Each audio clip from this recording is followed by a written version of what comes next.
Hi, everybody. Thank you so much for joining us today. We'll be starting right now, actually, since it's 11 a.m. My name is Katrina Lacerna. I'm the Asian Pacific Resource Center librarian for LA County Library. Again, thank you so much for joining us today for our special event, our author talk with Ed Lin. Without further ado, I'm going to introduce our very special guest. We're so happy to have him here, Ed Lin. Before we do start a conversation with Ed, let me read a little bit about him. Ed Lin is a native New Yorker of Taiwanese and Chinese descent. He's the first author to win 3 Asian American Literary Awards. Lin lives in Brooklyn with his wife, actress Cindy Chung, and son.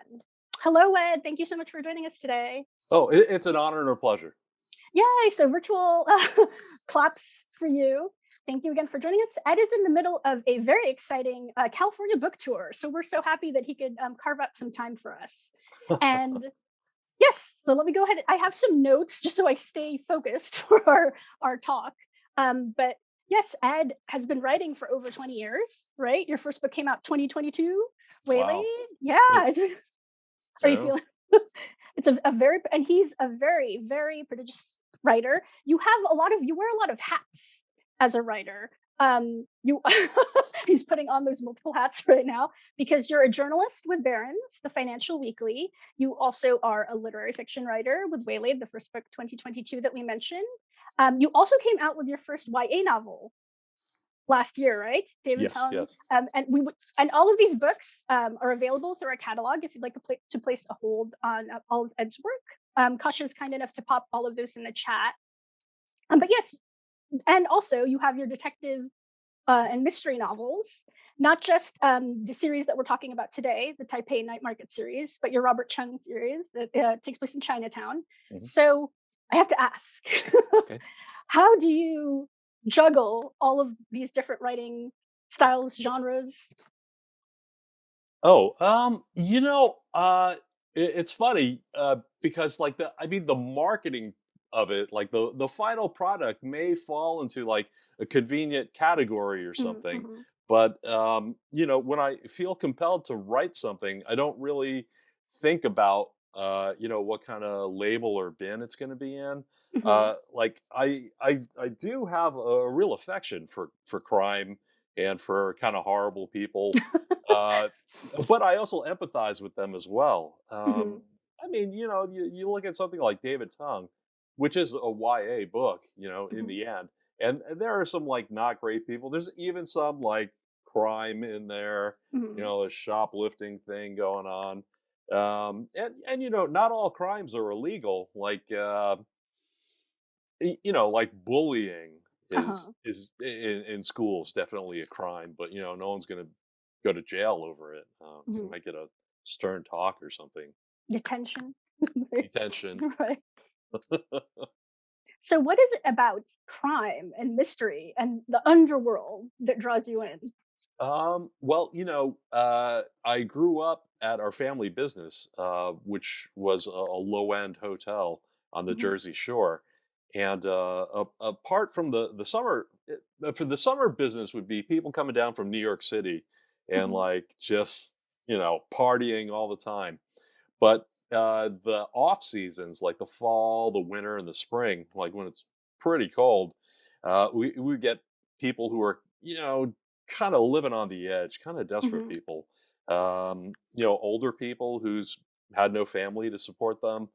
A lot of families that had lost their homes, and I think the government would give them money to like stay at our hotel. mhm, And these kids would like be my friends. Like we'd ride mhm, the school bus together and stuff. mhm, Um, a lot of awful things, happened as well. There was this semi-famous former boxer who stayed at the hotel, and I guess his cover was that he was a wine distributor, but he mm, was really distributing cocaine. And he ended up being arrested. mhm, There would be, couples cheating at our hotel. mhm, The hotel we had a U-shaped driveway, and I just remember one morning this guy's wife found him at the hotel with another woman, mhm. and they had their cars at like kind of each end of the U, and it Uh-huh. was it was like a demolition derby, like them trying to smash each other's cars. Um, when I was older and I first encountered a lot of the pulp fiction, the stuff that Mhm, ran in like Black Mask or Dime mhm, Detective, mhm, I felt a real connection with those peoples and their situations. I mean, the mhm, writers of those stories were desperate as well, like a penny a word during the Depression. I mean, you're like banging these things out, mhm, but in an artful kind of way. mhm. Oh, that's I'm sure you have a lot of stories to tell regarding it, and if you're interested, your book, Waylaid, is very much based on those experiences, correct? Oh yes, yes. Nice. So And Waylaid is actually kind of like a more restrained, oh, vision of that because it had to uh-huh. be believable. You know, a lot of Mhm. things that happened were unbelievable. Unbelievable. Mhm. Oh, wow. So we've learned a little bit about your background that you have some experience with my home state. I am from the Garden State as well, or I'm from New Yes, Jersey. Jersey. Jersey in the house. So But I'm sure you came from a nice part of Jersey. I'm like I, Monmouth and Ocean counties. I'm like Are you I'm like from Bergen? Bayonne. Oh man, I totally know Bayonne. So sorry guys if you don't know all this Jersey lore, but look it up. Bayonne. Very interesting. But yes, you mentioned that like you're drawn to kind of like this work that is about people living kind of on the edges of life, which I have to say, like I am as well. And I was just wondering, were there particular writers that you were drawn to? I really enjoyed the Continental Op short stories by Dashiell Hammett. I Mm-hmm, think his books are great too. hmm But I feel like in his short stories, he kind of hit this. There's this kind of staccato thing that he had going that is like fantastic. hmm And he was a stand-up guy too. He told the committee on American activities, where to go. So I really admire him for being a writer and for being a stand-up guy. I love Chester Himes. Chester hmm Himes wrote he wrote like these social kind of protest novels, and then he moved into like crime, talking about these detectives in Harlem. hmm But he also used it as an opportunity to talk about situations in the Black community. What was happening to Black Americans, and I just hope I'm able to kind of do that as well. Writing about Asians and Asian Americans. Right. And your book specifically, speaking about those great writers and those uh, very, very distinctive characters that they created, I would like to encourage everyone, if you have not read any of the Taipei Night Market series books yet, I think that is very much like in that tradition where there's like this detective, and the main character Jingnan, which I hope you can tell us more about him and explain to the audience about him, is such a wonderful character, and because of how normal he is, I think there is like a strain of detective fiction, right, where it's like a person that's not a detective or in law, like solving crimes or mysteries, right? And I just love this character in particular because of how normal he is, and also he like understands that I'm in a weird situation, right? That like I'm finding myself in like capers and uh, things that are not supposed to be happening to a normal person. So can you tell us a little bit more about your main character? Oh, well, here's a secret. My name in Mandarin is Jingnan, so Oh. I gave him my name, and Mhm, so in that sense, it's kind of me, but mhm. not really me, like a stand-in for me in a way. And I wanted him to sort of like kind of represent Taiwan in a way because very early on in Ghost Month, the first book, Mhm, we find out that he's an orphan, and in that sense, Taiwan itself is an orphan as mhm, well. mhm, There's not a lot of official ties between Taiwan and other countries, but it does have like former parents who had a hand in its formation. mhm, Modern Taiwan, like there's undeniably China, Japan and the United States as well, and mhm, they still exercise a lot of influence over Taiwan in sort of maybe arm's length kind of way, mhm, or maybe closer. mhm. China in recent days. But but yeah, he's Jingnan is what you would call like an amateur sleuth. He's not a cop, not a private Mhm, detective. Doesn't have a badge or a gun. May not always know what he's doing, mhm, but I'm trying to get him to kind of explore deeper, yeah, like Taiwanese culture and people around him. mhm. Well, I think I have to confess, like most immigrant Americans, I had a very rudimentary understanding of Taiwanese history and culture. And your series, which I think is wonderful, is you introduce all of these ideas and concepts about Taiwanese identity, but also the culture, the history, the pop culture. You learn so much about Taiwan through your books, and it's the most wonderful way to be educated is while you're being entertained, right? So, like, I highly encourage if you guys haven't picked up one of Ed Lin's mystery books within the series, please do. We have them at the library at your disposal. Go ahead and place a hold on them. But I also wanted to ask you about the series. I'm Mhm. going off topic, so I'm going to go on my notes again. All Um, good. you are an Asian American writer, I am. and you're yes, if you couldn't tell, guys, but you write so very confidently and assuredly about being a native Taiwanese resident. And Mhm. like I think for a lot of people, anyone that's a part of like a cultural diaspora, like we feel weird when we go back to the motherland, right? I've never felt more American than when Mhm. like I go back home to my parents' homeland, the Philippines. Um, do you feel like I don't know what your history is if you go to Taiwan quite often, but you feel it from your writing. It feels like you very much have very intimate knowledge of that culture and the people. And I was just wondering, do you feel any kind of schism in terms of just like your Taiwanese American culture and identity? Well, I guess first of all, Katrina, I should say that I'm a rather incredible liar. I'm very good at it. Um, I I I was born in the States. I grew up here, and I never really lived in Taiwan. Mm, But I feel like I grew up with Taiwan. mm, Um, Taiwan went through 40 odd years of very odd years of martial law.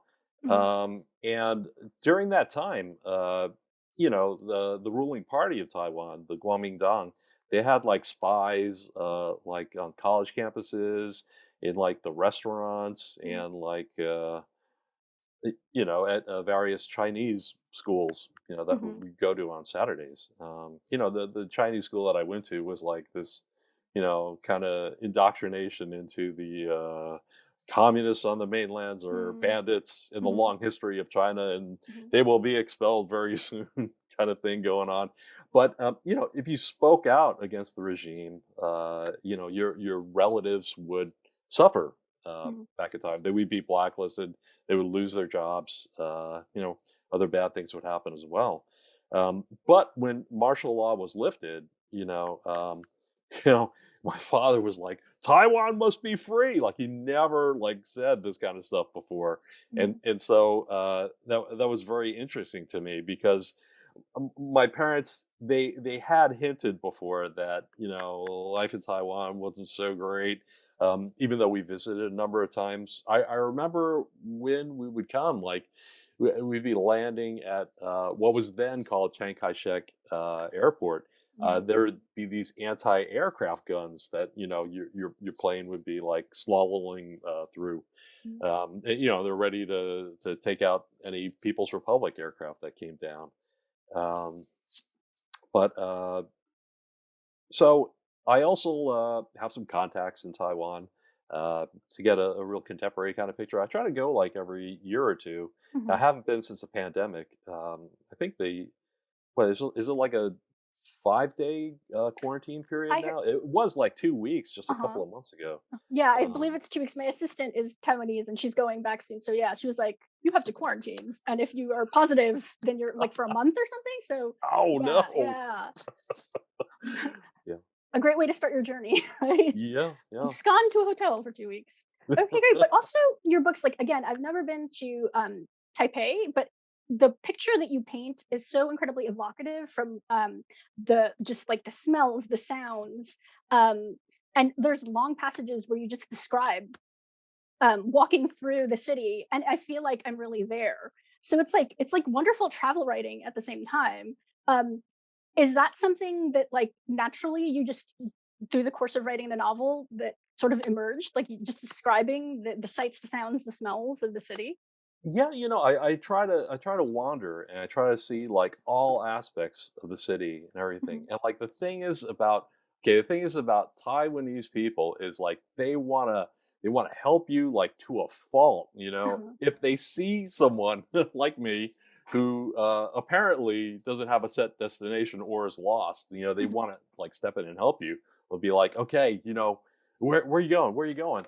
Um, I remember I was walking up and down this platform on a local train, mhm, and I just wanted to feel it. I just wanted to see everything. I wanted to see how the conductors and the train staff acted and stuff. mhm. And this guy working there, he like sees me. He's like, where are you going? I was like, oh, I'm going to Taichung, which is like a city about in a northwest. It's like to the southwest of Taipei, Mhm. and he like grabs my bag and he's like, "This train's leaving right now." I'm like, "I don't want to leave now. I want to wait here." And like he starts running with my bag, and I'm like chasing this guy and like chasing him up the stairs and like to another platform. He's like, "This train's leaving in 2 minutes. You gotta get on. You gotta get on." I was like, "No, wait, no, I wanted to stay here."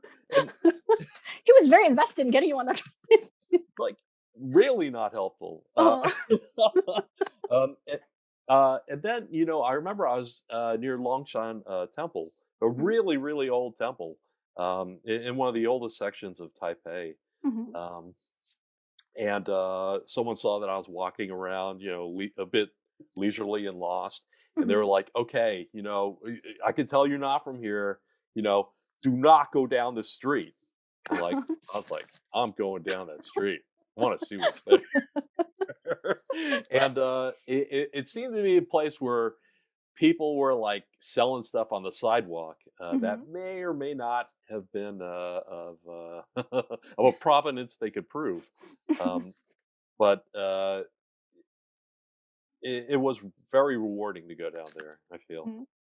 Well, I And could incidentally, so I saw that in like 2015, mhm. and when I came like the next year, that street had been cleaned up. Those people hanging out there had been all thrown out. It's like, Oh. whoa, man, they got rubbed out for the tourist. Mm, mhm. Mm.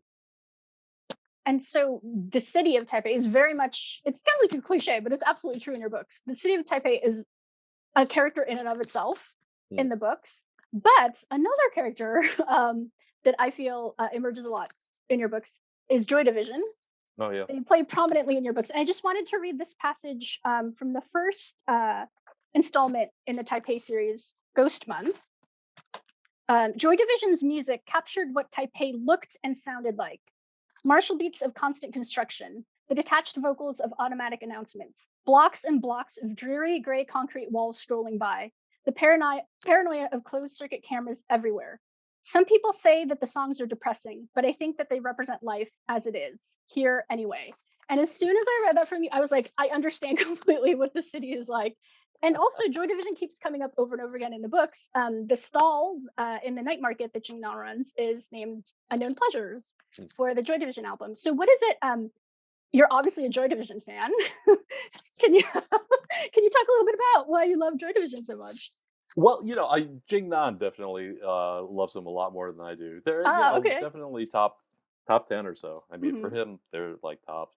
But I wanted like a kind of like an audio counterpart to like the martial law era of Taiwan and Hmm. like the democratic era, and Mm, going from like the kind of gray beats of like Joy Division into like the kind of flowery, upbeat New Order, like mhm, kind of I use that as a framework, and it- and just like Joy Division and New Order, they continue to resonate together. mhm. A New Order has to play Joy Division songs at every Right. show, and Uh-huh. like I mean, what show cannot end without love will tear us apart, Mhm. really. Um, so, and the martial law era continues to haunt Taiwan. I think it never had like a truth and reconciliation Mhm. panel like South Africa did after apartheid, and Mhm. so there are so many records from the White Terror period where people were disappeared and executed, Mhm. and relatives would not hear anything. And like it doesn't even matter what party's in office. There are some records that are just still sealed. Mhm. I feel like there's a lot of embarrassing material in there. People. It would show who snitched on who, and that Mhm. could be really uncomfortable for a number of people in politics these days. But at the same time, there has been no closure Mhm. in Taiwan. Maybe someday. Mhm. And so, with that, I'd like to segue and let's talk a little bit about the newest installment in your Taipei series, which is Death Doesn't Forget. And I'm going to read, I think the premise is so intriguing. It is so intriguing. As soon as I read the little flap, I was like, I'm in. So I'm going to read the little blurb from the publisher just so the audience knows the plot. So Taipei is rocked by the back-to-back murders of a recent lottery winner and a police captain, just as the city is preparing to host the big Austronesian Cultural Festival, which has brought in indigenous performers from all around the Pacific Rim to the island nation of Taiwan.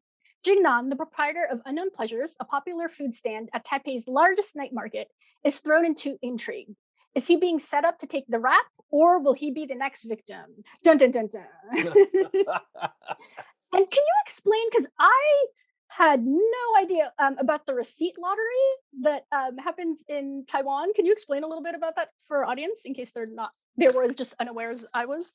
Okay, I was unaware too Ah. until Taipei lacks a lot of like public trash cans. Mhm. So if you drink a drink, you'll be holding that empty bottle for quite a while. And I had accumulated a number of paper receipts from like picking up a drink here or there or like Mhm. snacks or whatever. And I was talking, I was in Taipei talking to a friend. I was like, man, I got to get rid of these receipts. And he's like, I want them. I'm like, why do you want them? He's like, those are lottery tickets. I was like, what? Like, I didn't even notice it. Like, you go to like a drugstore here and it's like, hey, 10% off your next purchase if you buy $1,000 worth of stuff. So I just Mhm. kind of ignored it. And then I was looking at it and they all have like QR codes that you can scan. And some of these prices are pretty substantial. But this is a part of a scheme by the government. I don't mean illegal scheme. I just mean like that's how it's structured to make sure that every transaction, that retailers are paying their full taxables on everything they sell because each consumer is going to demand a receipt because they want a lottery ticket. And so they have to issue a receipt. So there's a paper trail of their revenue. And Mhm. so, the revenue department has a better idea of, exactly what your financials are. So it's like a win-win kind of thing. And there are monthly draws and there are like larger prizes as well. Imagine if we had that here. I would love that. Oh man. Yeah, there wouldn't be any paper receipts anywhere on the ground or anything, right? So the premise is you're introduced to this character Boxer, and he's Mm, very much living on the edges of mm, Taipei, right? And he starts off the novel, and it's from his point of view, and he wins this lottery, yeah. and and it takes off from there. No spoilers, but I think fairly we can say that he gets dispatched of, and our protagonist Jingnan gets framed from his murder, and it takes off from there. Mm. Um, but I thought it was really that hook of just Boxer, the character, I found like incredibly, as you mentioned. I think some people would easily dismiss him as kind of just like a dirtbag, right? But like all of your characters are very sympathetic. I think the way you write them, it comes across the very humanistic view that you explained about earlier with the various folks that you met on the Jersey Shore. Is that important to you to kind of have like multidimensional characters? Yeah, there's I in the mystery genre, I just feel like there's no cut and dried like good or bad. Mhm. It's not that simple. You can't, well, you know, you are bad. Bang bang. Okay, now everyone's Mhm. better now. Mhm. There's a lot of nuance to characters, to real characters, and Mhm. characters in books as well. Mhm. Y- uh, yeah, we're all human. There's a Right. humanity in everybody. Mhm. I just I think about these kind of washed up people at our hotel, like trying to scrape up $75, Mhm. each week to live in this room with not even a kitchen, but like a two-plate electric burner and like a Mhm. little micro fridge. Mhm. And for a number of years, like our hotel was like on the brink, man. It's Mhm. not like it was a real flush kind of business to be in. I remember at one point my mother was telling me that we had like less than $100 in the bank, Mhm. and, Mhm. you miss a couple of these payments, and like I don't know, maybe we'd be living in one of the rooms or Mhm. something. Mhm. Lots of meals of like boiled chicken, instant mashed potatoes. Mhm. But eventually the ship was righted, and we're on the path to prosperity Mhm. in America. The American dream was real. Dream come true. No. I think another fascinating component of your book is Taiwan's indigenous population is Mm, featured heavily. yes, One of the characters, Dwayne, is indigenous, and it explores the different issues faced yes. by the native population. Can you speak about what was your inspiration for that and including Well, it in the book? the first three books in the series are all set to Han Chinese ethnicity holidays. Like Ghost Month is literally Ghost Month. Mhm. Well, we're in Ghost Month right now, actually. Um, you know, Incense is during the Mid Autumn Festival. 99 Ways to Die, the third book, is set at the 9/9 holiday. In Mandarin, nine sounds like Zhou, Mhm. which can also mean longevity. And so it's kind of like a respect to seniors kind of holiday. Mhm. And I just thought that, like, Aboriginal tribes and people, their descendants, are really shunted aside in modern Taiwan. There's a real disconnect in terms of like addressing wrongs from the past. Mhm. Their land seized, their graves literally like dug out for construction. Um, Perhaps most egregiously, even though there's plenty to pick from, Orchid Island in the northeast of Taiwan, like that is the domain of the Tao tribe. Mhm. And I think in the 60s, the government came to them, the tribal elders, with this document in Mandarin, and they told the tribal elders, "Hey, we're going to build a fishery, a fish cannery here, and there's Mhm. going to be a lot of jobs like in building this place and after the fisheries are completed." And the tribal elders, they didn't know how to read Chinese characters. They signed off on this thing. The concrete mixers come in, and they build this plant, and it's not a fish cannery or a pineapple cannery. It Mhm. is a nuclear waste disposal site Oh my god. for the nuclear reactors. And so for years and decades, the Tao tribe has tried to get Taiwan to get this off their lands, these evil Mhm. spirits off their lands, like to no real effect. And strangely, there's apparently like a rumor that Mhm. Taiwan also sells or pays for its nuclear waste to be taken by North Korea. Oh, You know, mhm. Oh, wow. yeah. Well, North Oh. Korea actually has more diplomatic or official diplomatic relations than Taiwan does. Mhm. So Mm. I'm sure they're not doing anything bad for Nefarious. the Not at all, right? We can Not trust at them. all. We What can can you do trust with them. that anyway? So, could I ask you to do a reading from Death Doesn't Forget? Oh, how If you funny! could I grace, just if you, happen to oh, have look my at book right that! here. Just Wow, happened right to, here. if you could grace us with a reading. Sure. This is right from near the beginning of the book. Okay, this is Boxer, and he and his girlfriend won won a prize with one of these lottery receipts, and he's trying to sneak out in the morning to try to cash it himself, and he can't even do that. We're lucky that I smoke, Boxer declared, smiling as if to offer his yellow and purple teeth for proof of his habit. And you've been trying to get me to quit for years. We're lucky that I managed to hold on to that receipt, Su Lian said. Boxer picked at the mole on the side of his chin. We said we'd split the money evenly. Su Lian wavered. We did, she said. He stood up triumphantly, with as much dignity as a lanky, shirtless, functioning alcoholic could muster. I'm going to the bank now to get our money. Su Lian slid across the mattress and put her feet on the floor. Hold on, Boxer. I'm coming too.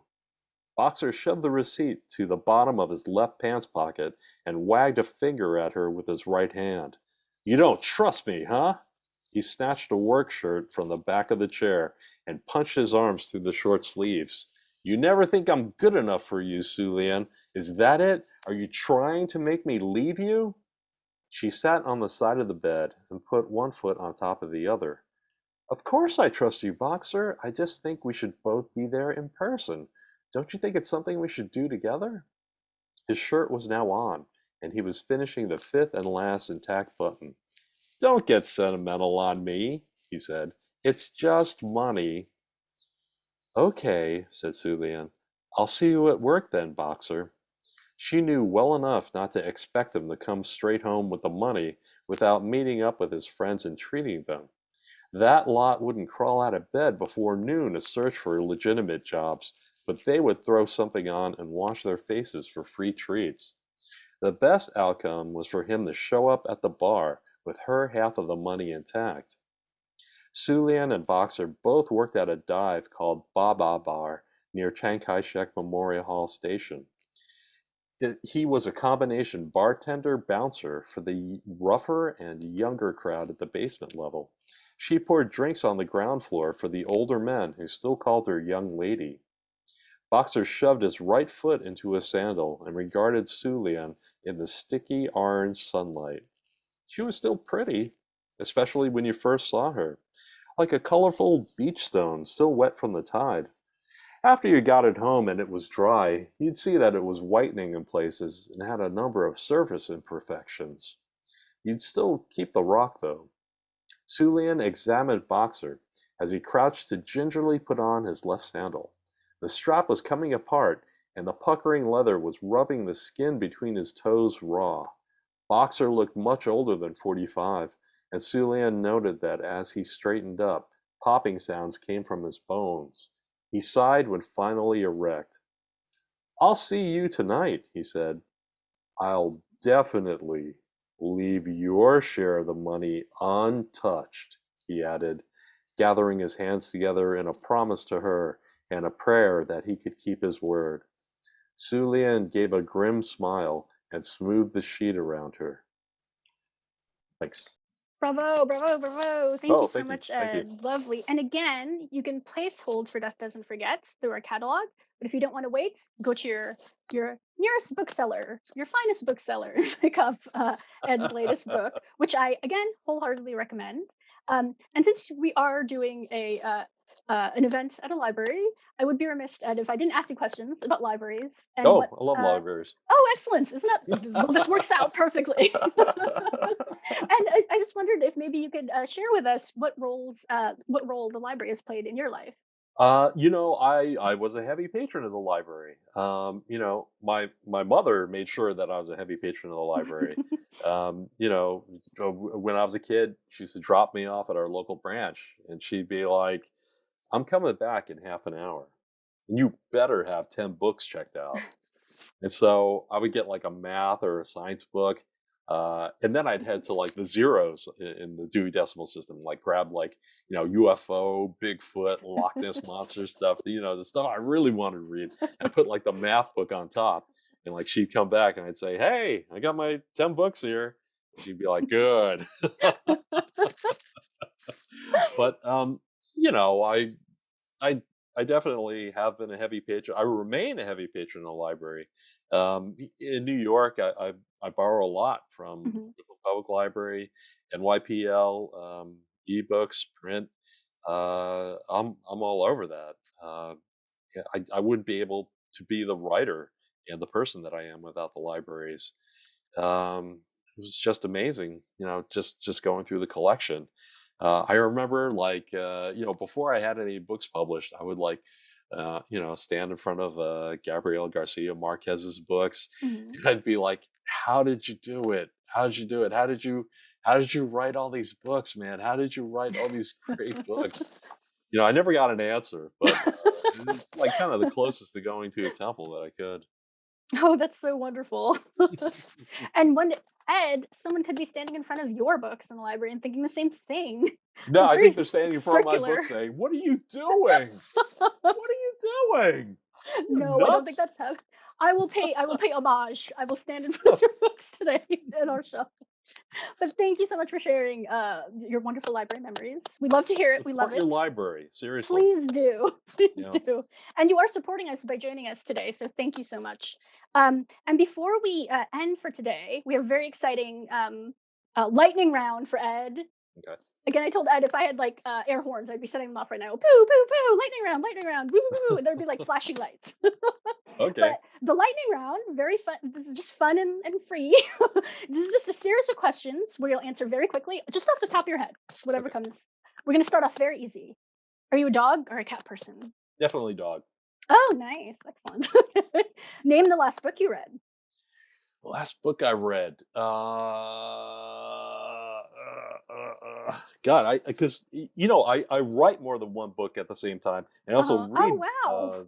more than one book at Multiple. the same I can't time. do that, Ed. How do you do it? I it I mean, that's every writer has their own kind of technique, and, like, Uh-huh. working on 2 manuscripts at the same time is like mine. It's Mhm. it's just easier to write 2 than to just focus on 1. Interesting. Uh-huh. No, maybe that's that it's an autodidactic thing. Mhm. I don't have an MFA in writing. Maybe if I did, I'd be able to focus on 1 at a time.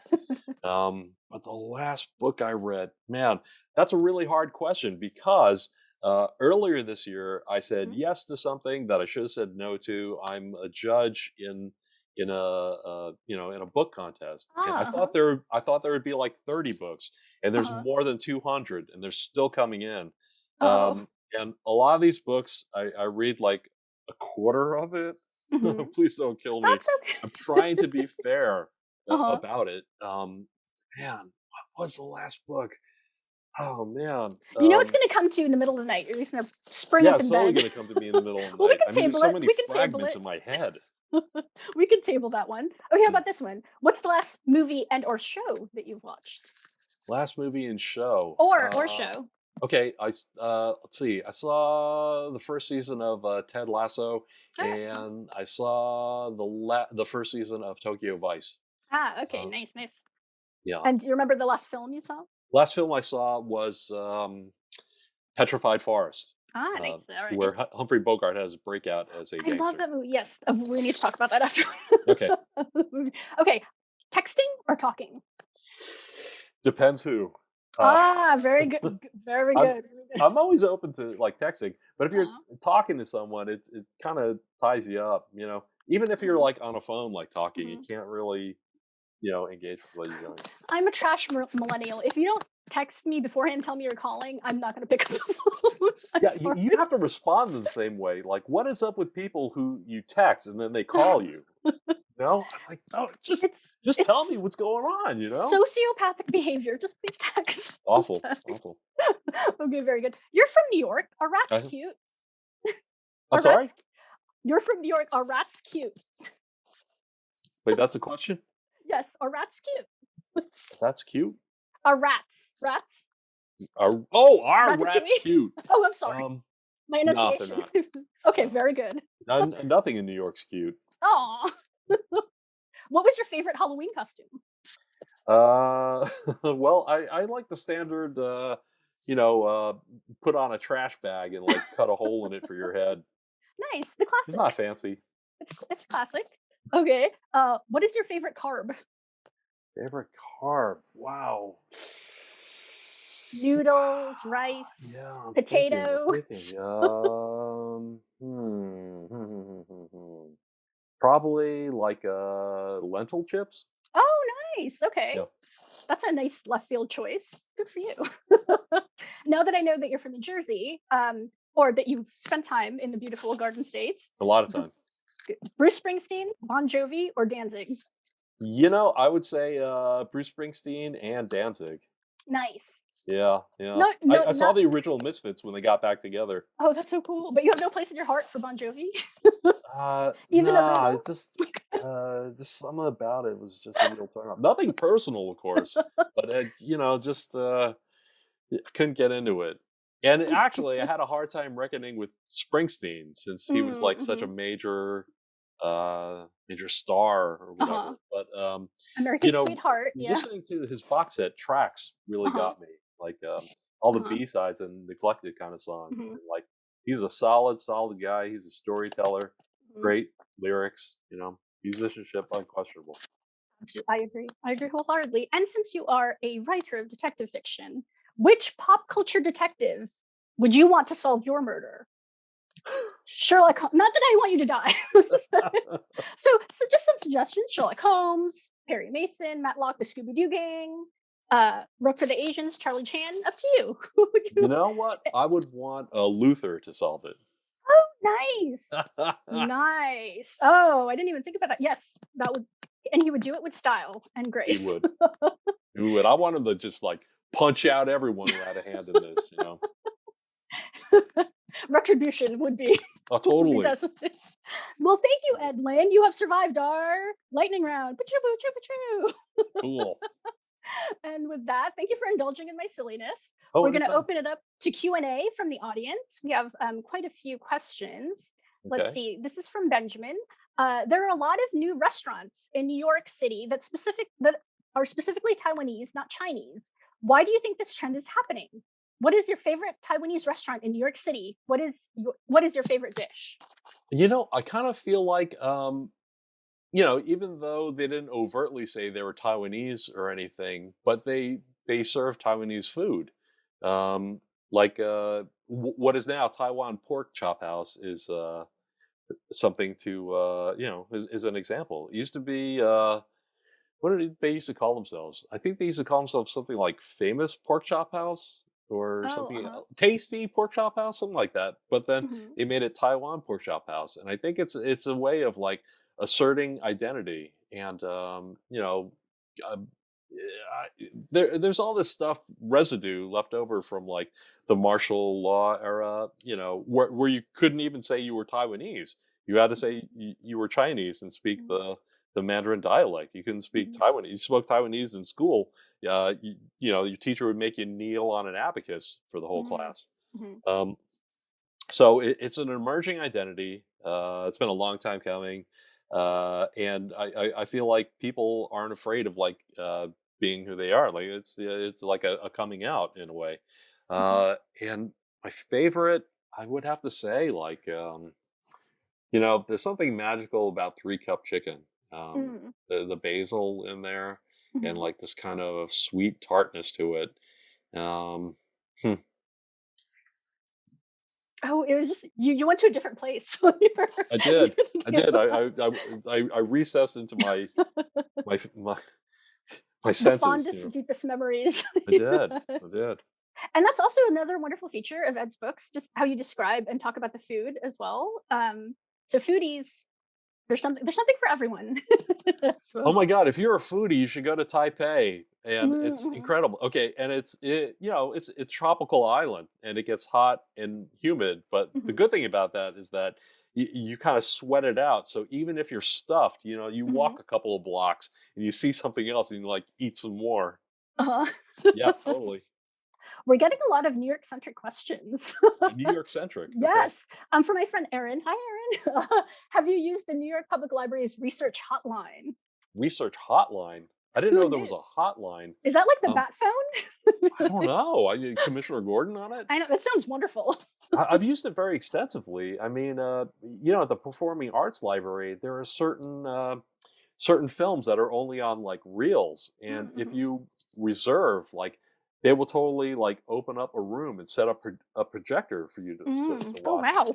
Yeah, yeah. I mean, it's full service. I've Nice. yeah, love the library. Okay, and we have this question from Hank. Did you want to visit Taiwan more after starting the Night Market series? Did I want to visit more? Well, I have a full time job. We have a kid who's going to be 10 in Oh, February, so mhm, uh, I would always want to go as much as often as I could, practically, and mhm. still remain employed and be a good father and husband. At some point, all three of us are going to go. Nice. I'm sure that'll be a lot of fun. Excellent. We have a question an audience member asks. In Ghost Month, it did not reveal what characters Jingnan stand for. Do you mind revealing them? What character? Oh, you mean the characters in his name? Yes, I believe that's what they're asking. Oh, okay. Yeah, Jingnan. It's like the Jing, like the capital kind of thing, but with a sun on top, and that means Mhm, like view, and mhm, Nan is like south. So Jingnan together literally means like southern view, but the deeper meaning to that is that it implies royalty. mhm, As a tradition, like the silt filled south of China, where all the rivers flow into, has like a rich bounty, and so the Chinese emperors, all their thrones face south for the rich harvest and farmland. nice. All right, So thank you for that's what answering Jingnan that. is. Thank you. And someone just wanted clarification. What is your full-time job? What is my full time job? I edit business news and I write a column about insider and institutional trading. Ooh. And Tony asks, how do you do the research for these books? Are they mostly research in person, in on the ground? Oh, definitely on the ground. I mean, while I'm here in the States, I read a lot of the media about Taiwan, from Taiwan, Mhm, from all viewpoints. mhm, And I try to watch, videos and movies and films. But when I'm there, I know people who work in the entertainment industry in Taiwan, and wherever there's entertainment, there's like organized crime as well. Like right. many cultures have Mm, this, uh-huh. including one that I'm in right now. But and so like everyone's really polite in Taiwan. Everyone Mhm, really wants to help, and that's a real island kind of mentality. Um, everyone pitching in to help, and so these criminals that I meet they're very forthcoming about things. mhm. Um, for one thing, being in a organized criminal group is not illegal. You just have to register for it. Oh, And these organizations are like taxed uh-huh. like anybody else. They have registered headquarters and stuff, Uh-huh. and they work with police. Mhm, I remember one guy telling me that. There was a big fight at a karaoke bar, where mhm, all big fights happen. You get these insecure men singing, and then someone's laughing, and then mhm, there's a huge fight on. So there was a huge fight between two factions, and then the next day the cops came to the gang headquarters and said, "Hey, one of those guys you beat up has an American passport. I need mhm. two people to take the blame for this." And so Oh, the gang decided which two uh, among their lower level people would mhm, take the blame for it, have it on their mhm. record, and they reported to the police station as the assailants. I like that there's, like, cooperation between the underworld types and the law Makes things enforcement. easier because the cops got Yeah. their convictions, right? Yeah. We have a lot of questions coming in for you. Okay. So this was touched upon earlier. Where did the name Jingnan come from? How much of yourself do you write into your character? And we know that it's very, very much based on you. Not really. I Not mean, really. he's definitely nicer and more Uh, resourceful than me. and you sell yourself short. Stop that. Man, I would not be able to work at a stand. Mhm. I just could not be nice the whole Uh-huh. night, even if I tried to form a different persona. Mhm. And be like, I quit. I really do. I would join the Great Resignation. I really do believe that people that work in customer service and in the food industry just like are saints Oh, on earth. The patience yeah. that they I have. mean, you just see the way people treat them, and it's like, Mhm. God, you're the customer, man. And the Right. customer certainly is not always right. I agree with Here's another question. Where do you draw inspiration for your characters and storylines? Inspiration, I kind of feel like each character is really me, like Mm. reacting differently to situations. Even the bad people, you Ah. know, I'm just trying to like find aspects of myself and Mhm. put them into characters in a Oh, that's realistic and humane kind of way. mhm. Excellent. Okay, and Tammy asks, for writers who are just starting out, what advice would you give? Just starting out. Well, I don't know. Sounds kind of basic, but like, write. Mhm. Mhm.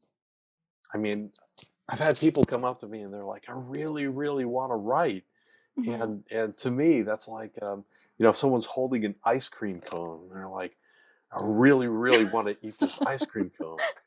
Well, then, just eat it. And one part of writing is that it takes time. It takes Mhm. time. It's often painful.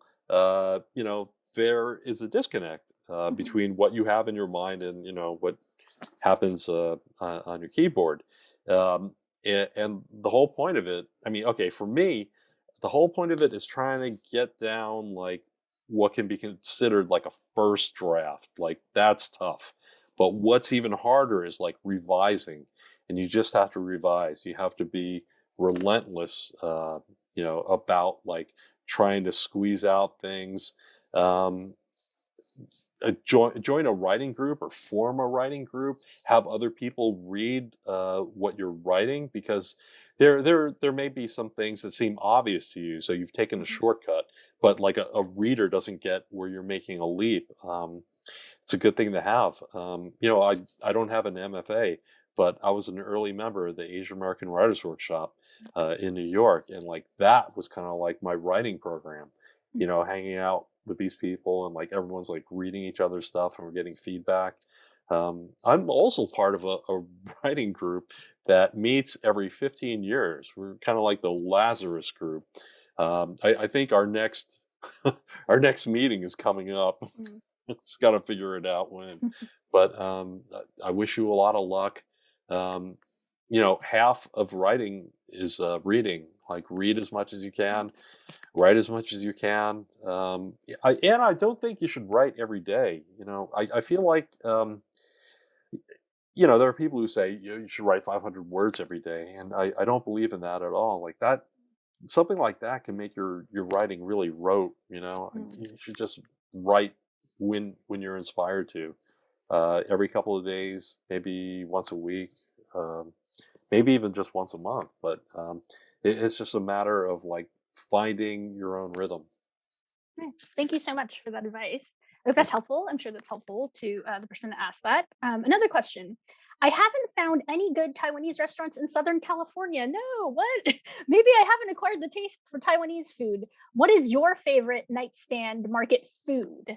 Wait, I just heard those first I few know. words and nothing else. Like there's no no good Taiwanese food in Southern California. This is like where the best Taiwanese food in America is. Maybe you uh, haven't been going to the right places. oh my god! And then the other part is, what are my favorite night What is market foods? so I guess they want a recommendation for when they are at the Oh my night market, gosh! which I will always.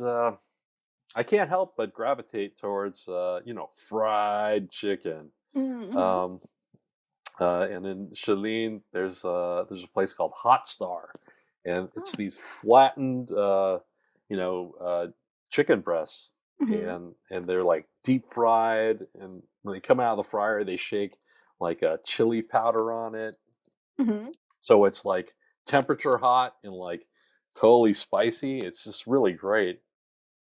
sounds delicious. Yeah, And we're salivating getting right now. audience members that are pumping our chat with recommendations for places to go. Thank you, Kasha, for There sharing you go, man. Come Benjamin's on. recommendation. Thank you, Benjamin. Okay, some more questions. Are you encouraging your son to be a writer?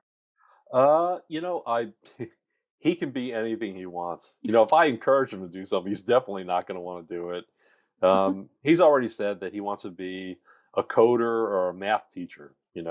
And it's like, huh, maybe you want to think of the former, not the latter there. But he can do whatever he wants. I did not have such a choice. Uh, Growing up, and I feel like newer generation of Asian Americans, this should be the platform that they are allowed to have. mhm, I just remember being a kid and like seeing programs where like the American family would get together, like after dinner and to be like, oh, so son, what do you want to do? What are you interested in? And like it's mhm. just so alien to me. It's not like you really like think about what you want to do, what you want to be or Mhm, anything. I mean, it's pretty much dictated. It's like mhm. you be a doctor. Right. And well, Yeah. that's not going to be happening to Ed's child. No, and also, you people out there do not want me to be your primary physician. Take it from me. Question from Benjamin in the audience. Do you already know in your mind how Jingnan's story ends?